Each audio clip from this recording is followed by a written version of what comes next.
Well, hello everybody. I want to welcome you to my week 3 video. And today I'm going to be talking with you mainly about that document that is part of your reading for this week. And it's entitled Symbol and Figurative Language. So if you want to follow along with me, go to Content up at the top of our Brightspace page. And then in the left-hand sidebar, look for Course Documents. Click on that. And then look for Symbol and Figurative Language. And just FYI, you'll have to scroll all the way down and hit Load More in order to get to this one because, again, the documents are all in alphabetical order and they don't all fit on that first page. So sometimes you have to look for that Load More and hit it in order to get to a document. Just to talk a little bit about what's happening this week and what we have to look forward to next week. You'll be reading Setting in Fiction, and you can also find that document by going to Content and clicking on Course Documents. We'll be looking at a sample paper, a sample fiction paper that gives you an example of a paper for paper 1, and note that there are also other examples of A-level papers from past classes that are up for your convenience, and you'll find those by going to Content and then looking for sample papers in the left-hand toolbar. Our main reading for this week is Hills Like White Elephants by Ernest Hemingway. And I have it up under the Readings tab, so go to Content and look for Readings in the left-hand sidebar there, and you'll find Hills Like White Elephants. When you first read it, you might really be confused because Hemingway has a very unique style of writing, and in that it was very sparse. He doesn't give us very much detail at all. He just gives us the bare bones, and basically all we're getting in this very short story is dialogue, a conversation between the American and the girl. And at first it's hard to figure out who is speaking to whom. You sort of had to keep track in your mind, you know, of who spoke last and now who's speaking in order to make sense of it. So you may have to read it more than once to really sort of begin to get it. But ask yourself, what might this procedure be that they're talking about? And it's something that they don't actually name. They don't actually say the word. And also think about all of the connotative meanings. And we're going to talk about that word connotation here in a moment when we review this sheet. But the connotations, the associations that we make with this idea of the elephant in the room. Because remember, the name of this piece is Hills Like White Elephants, because the girl talks about the hills, excuse me, in the distance, kind of reminding her of a herd of elephants going along. And so you have that association with elephants and the elephant in the room, right? And the elephant in the room refers to a subject that is in your face, yet people are just kind of dancing around it. They don't want to really talk it through. And that's part of what's going on in this text.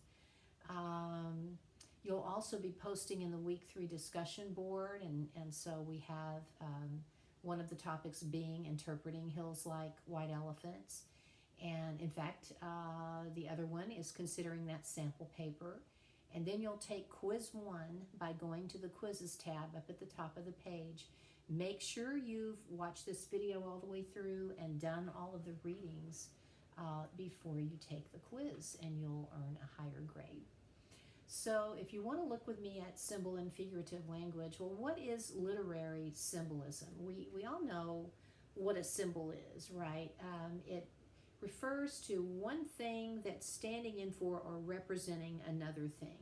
So a flag is a pretty good example. We know that it represents a specific nation. And I know that when I did a study abroad to Ireland some years ago, I was over there for quite some time, and I had not seen the American flag the whole time I had been there until I went to the Phoenix Park in downtown Dublin, where the home of the American ambassador is, and I saw the American flag waving in the breeze, and I was really kind of astounded at the emotion that I felt when I saw that flag for the first time after not having seen it for so long, because it's a symbol that represents my country. We know that a logo might represent a particular brand of some product like toothpaste or perfume or whatever, right? Emojis represent our emotions. That's a type of symbol. Literary symbolism, symbols used by writers in literature to represent something else, works the very same way, right? So a symbol used by a writer in a work of literature basically compares or puts together two things that are generally not thought of as being very similar. They're thought of as being different, and it finds some similarity between them.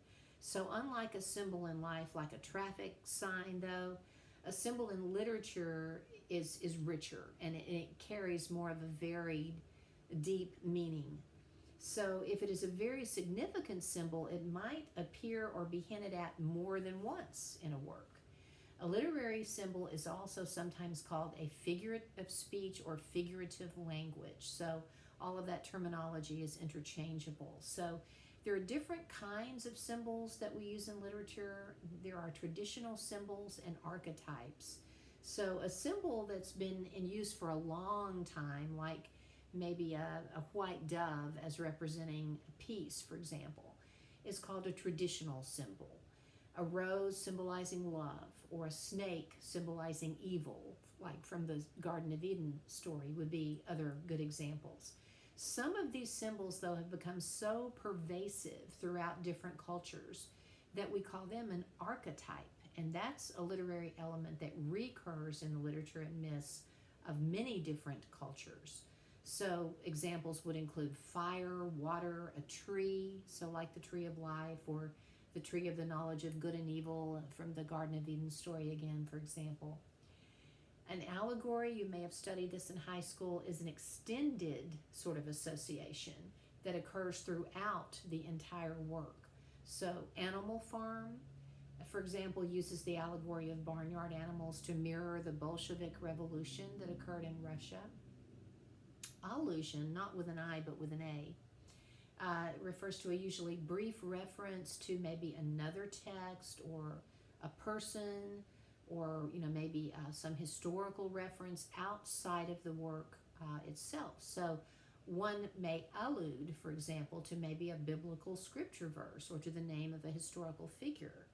And there are some good examples of that in one of Hawthorne's stories, where he uses the names of the actual historical people who were tried in the Salem witch trials of the 17th century. But if you didn't know that those were the real names of those historical people, then you wouldn't get the allusion. So that's why it's important to read the footnotes, actually read them.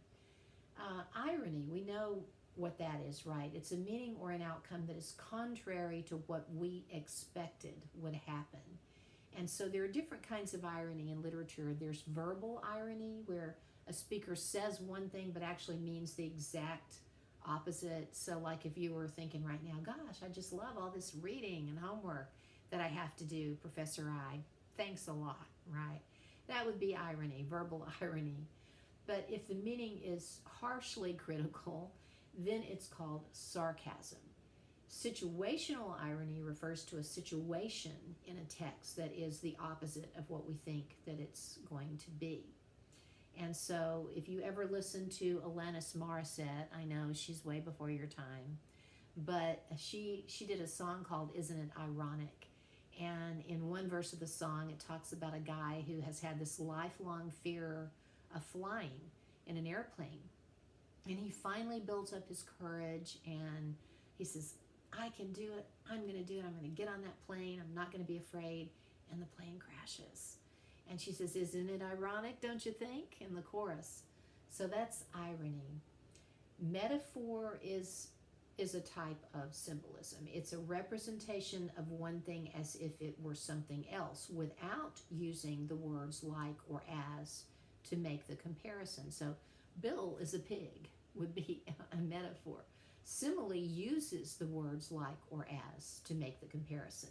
Through an explicit verbal signal, Bill eats like a pig. And then metonymy, that's one you may not have heard of. It uses the name of one thing to refer to another associated idea or thing.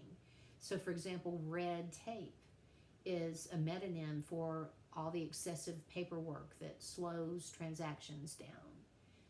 An oxymoron, that's kind of a cool one. It's a combination of contradictory or opposing ideas or qualities.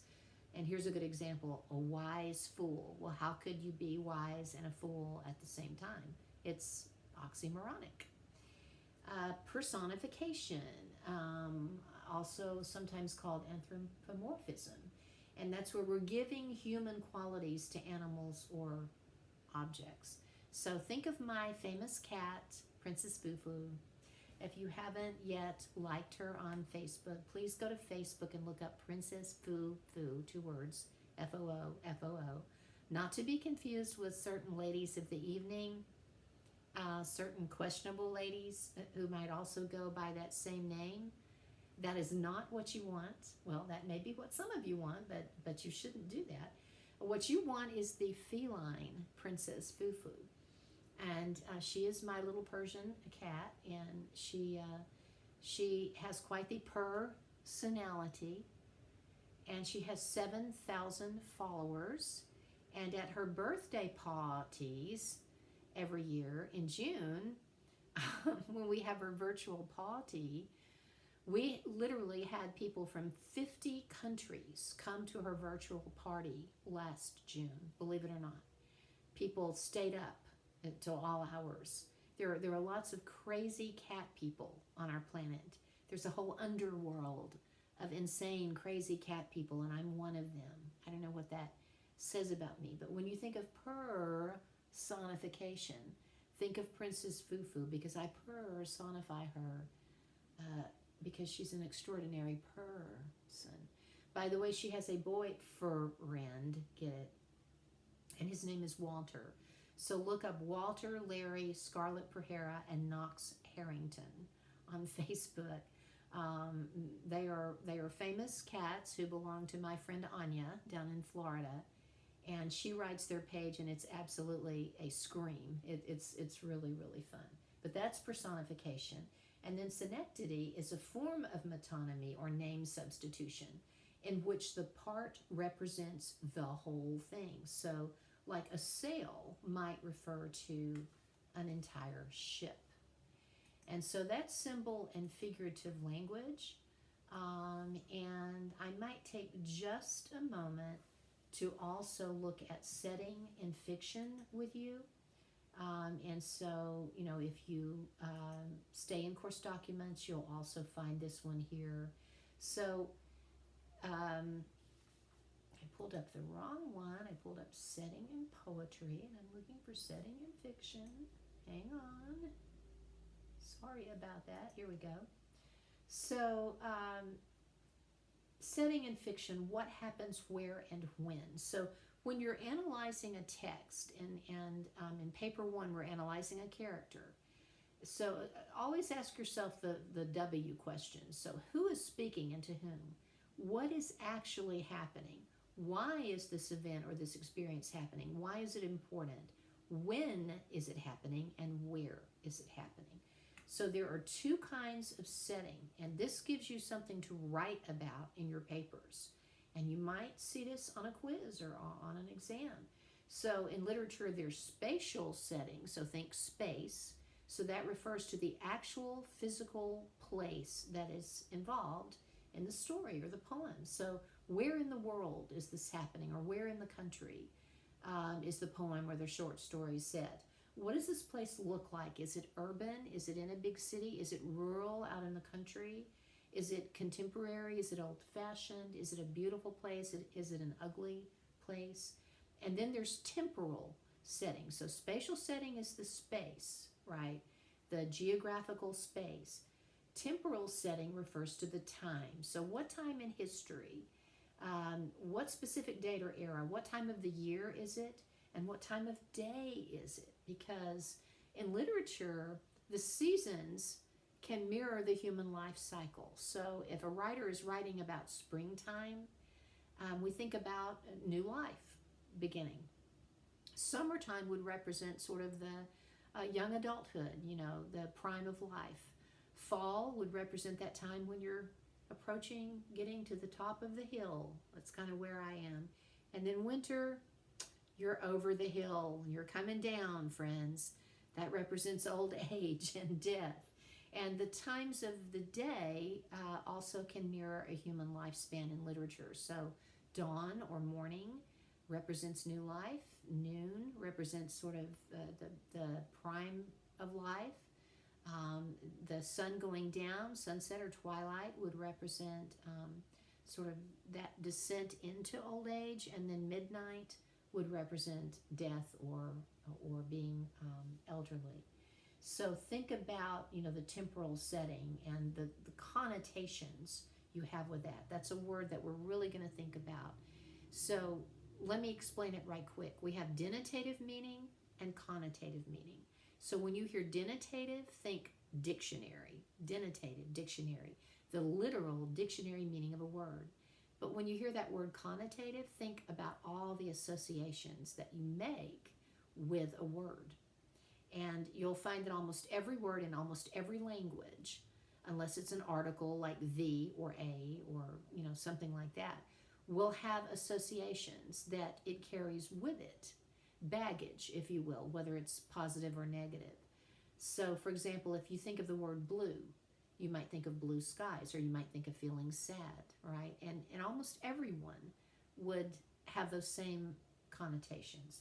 So think about that when you're thinking about the settings as they might relate to the time of day or the seasons of the year. So remember, while most works of fiction have very clear spatial and temporal settings, not all of them will reveal an identifiable setting. You might read the work and not be quite sure where or when this is happening. So, for example, in Jamaica Kincaid's Girl, which is one of our readings, there's also a stream of consciousness excerpt from Toni Morrison's Beloved that I think of, that I teach in my Global 1020, and it doesn't have a clear identifiable setting at first. So these kinds of texts focus more on thoughts and emotions, feelings, but other kinds of texts depend very crucially on a sense of place or time to establish their meanings. So, for example, A Good Man is Hard to Find by Flannery O'Connor really depends on that. Bobby Ann Mason's Shiloh really depends on very clear settings to help establish its meaning. So ask yourself how heavily the work you're analyzing depends on setting to establish its characters. If A Good Man is Hard to Find had been set any place other than the South and the time in which it was set, the character of the grandmother couldn't have been as complex as she is. So her character really depends on setting, and this gives you something to write about in paper one. Some texts may vividly describe the setting, while others only offer sort of general details, allowing you, the reader, to fill in the blanks. Sort of like names. So rather than giving the grandmother a name, she's just the grandmother. We've got the American, we've got the girl. And so the writer may be sort of deliberately ambiguous about the names because the writer wants you to imagine, insert racist grandmother that you might have known here, or insert some American guy who, was just rather full of himself here, And so texts are the same way with settings. Others might offer just general details so that you can fill in the blanks and relate to the text on a more personal level. So that is an advantage that that sort of technique might present for a poet or a writer. As you read, be thinking why the author might have made his or her choices regarding setting. How does setting contribute to the work's overall theme? Remember, that's always the most important thing that we're thinking about when we're analyzing literature. How does setting help us understand what's going on and what the main message of the piece might be? So thanks for being patient with me and for listening to this video, and I hope you have a great rest of your day.